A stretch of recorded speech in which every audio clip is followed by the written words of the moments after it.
Frédéric Rollet. Oui, bon, d'abord, c'est pas parce qu'on commence une nouvelle année que je veux être optimiste, mais ce genre de réunion a toujours comme pour objet de poser un regard critique sur un processus qui a démarré avec la création des UFM en 1989. Et moi, je me félicite du chemin parcouru, parce que on a quand même pris en compte le fait que la question de la formation des enseignants et du fait qu'enseigner effectivement est un métier était indispensable à ce qu'était l'évolution des publics et aux objectifs de démocratisation du système éducatif que nous avions devant nous. Alors, il y a eu des hauts et des bas, il y a des allers-retours, on sait que les processus ne sont jamais complètement continus, mais en tout cas, bon, nous, on travaille beaucoup dans les syndicats de la FSU les questions de formation, et que ce soit avec nos collègues universitaires dans le premier et le second degré et l'enseignement professionnel, puisque effectivement la question de l'enseignement des PLP a été posée.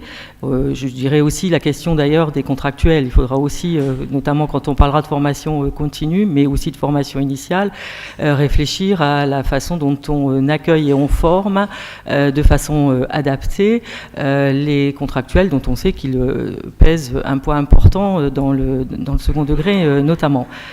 Quand il y a eu donc la création des SP, on s'est félicité du fait qu'il s'agisse d'une véritable universitarisation qui intègre bien les SP au sein des universités, qui crée des masters MEF et un cursus universitaire de 2 années, M1 et M2, normalement conçus comme indissociables, avec justement des objets de travail adossés à la recherche, avec des formes d'évaluation qui sont celles des masters et un cadrage ministériel, puisque il y a aussi une autonomie des universités, puis ça vient d'être dit, j'y reviendrai, effectivement, les stagiaires, notamment dans le second degré, sont quelquefois amenés à quitter l'académie où ils ont fait leur M1, et donc à avoir quelquefois des dissensus dans le cadrage de la formation, avec cette idée qu'il fallait donc former les enseignants aussi bien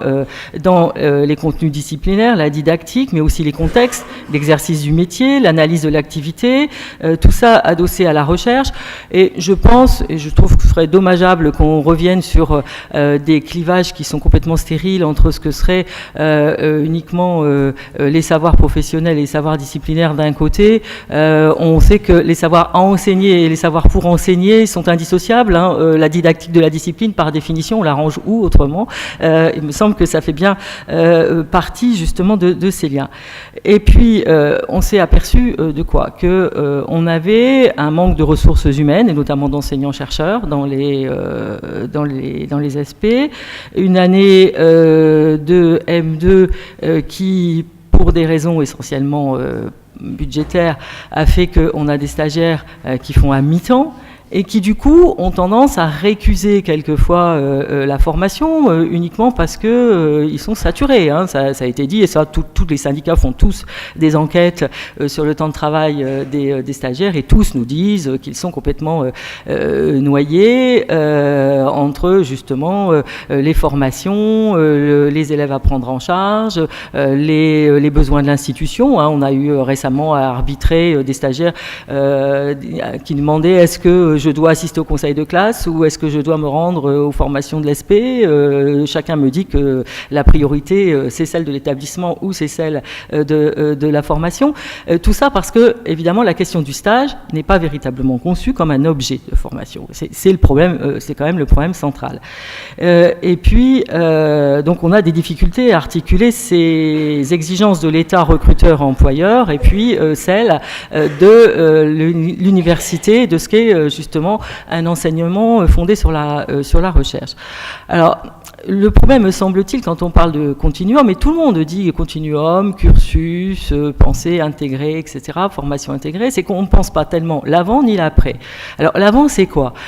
C'est le fait qu'on a d'abord des étudiants qui ont des parcours assez divers, notamment dans le second degré, il y en a, beaucoup d'entre eux n'ont pas forcément un master MEF, ont d'abord fait un master dit disciplinaire. On a, dans l'enseignement professionnel, des les étudiants qui viennent éventuellement de l'industrie, qui ont quelquefois une autre expérience, un autre parcours. On a des contractuels. Bon. Et on sait en même temps, et ça a été dit aussi, le paradoxe, c'est qu'on manque dans certaines disciplines, d'un vivier suffisant de candidats.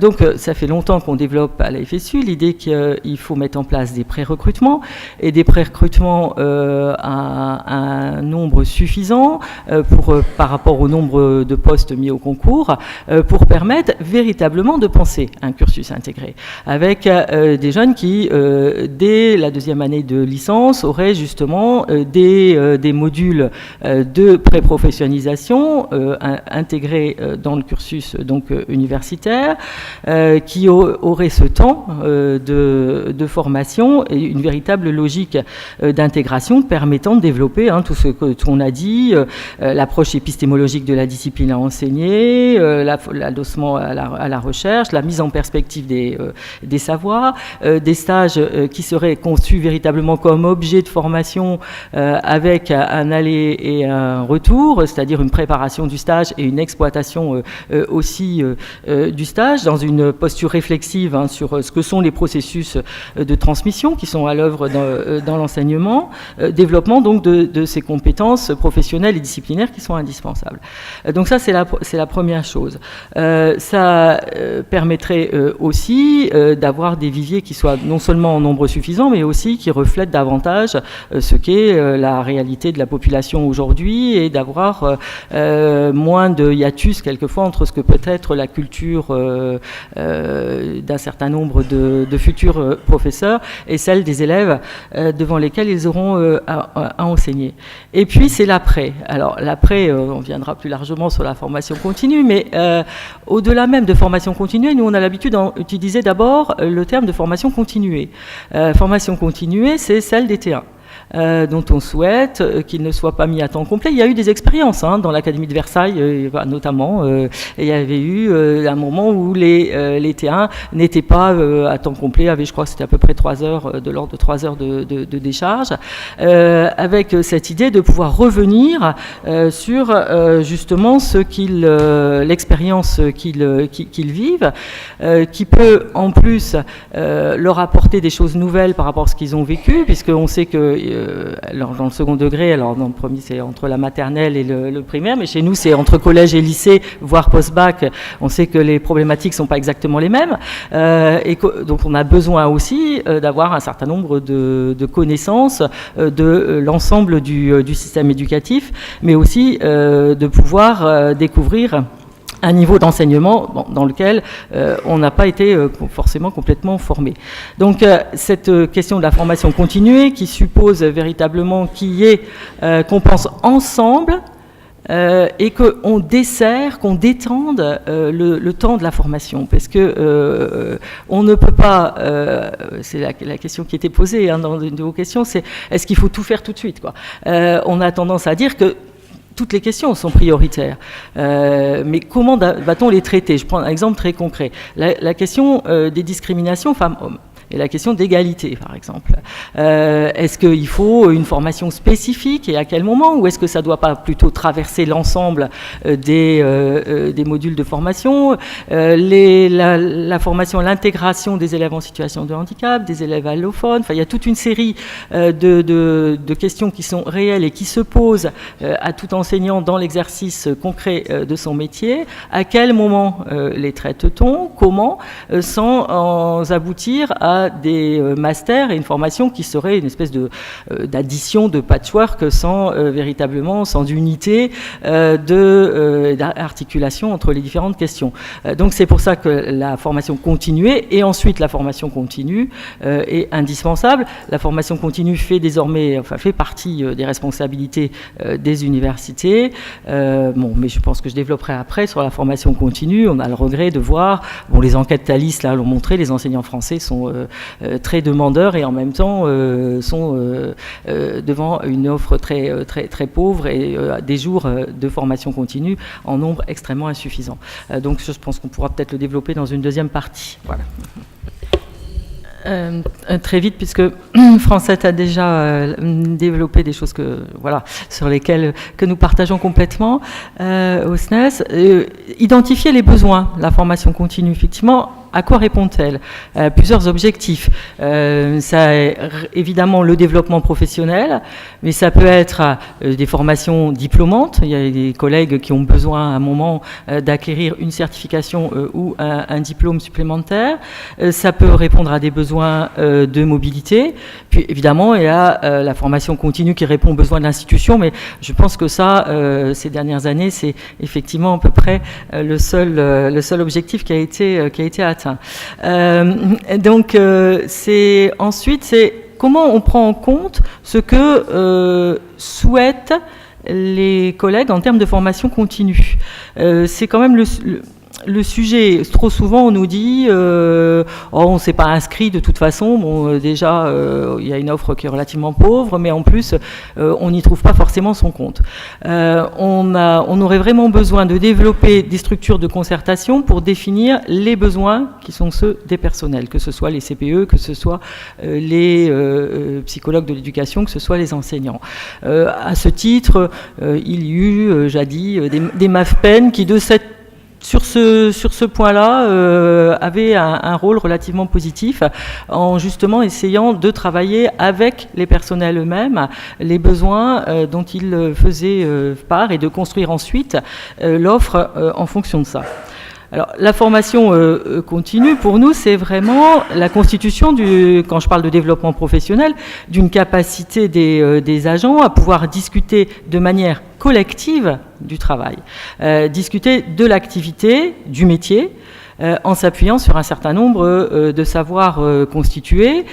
Et ce retour réflexif, cette pratique et critique du métier sur lui-même par ceux qui sont amenés à le mettre en œuvre, ça suppose effectivement le présentiel. Ça a été dit par Francette, on est trop maintenant dans l'injonction à l'auto-formation seule devant son ordinateur, alors que on le sait, ça fait longtemps au SNES qu'on travaille par exemple avec le CNAM sur ces sujets, qu'il y a un vrai besoin d'échange professionnel, et y compris quand on parle de souffrance au travail, quand des collègues se rendent compte qu'un certain nombre de problèmes ne sont pas des problèmes individuels, mais sont des problèmes de travail, sont des problèmes professionnels, ça évidemment permet de mettre à distance ces problèmes-là et de trouver peut-être plus facilement la façon de les traiter et d'enlever le poids et le stress qui peut être celui de certains collègues.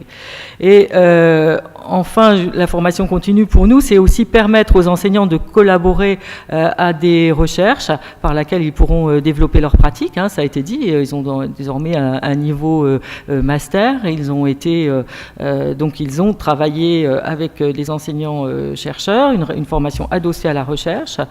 Et enfin, quand je parlais de structures de concertation pour définir les besoins, c'est aussi une conception de la formation qui ne soit pas une vision très verticale du lien entre chercheurs et terrain, mais véritablement l'idée d'un développement d'un travail beaucoup plus collégial, qui ne soit pas donc complètement descendant, mais qui permette véritablement ces allers-retours que nous souhaitons tous.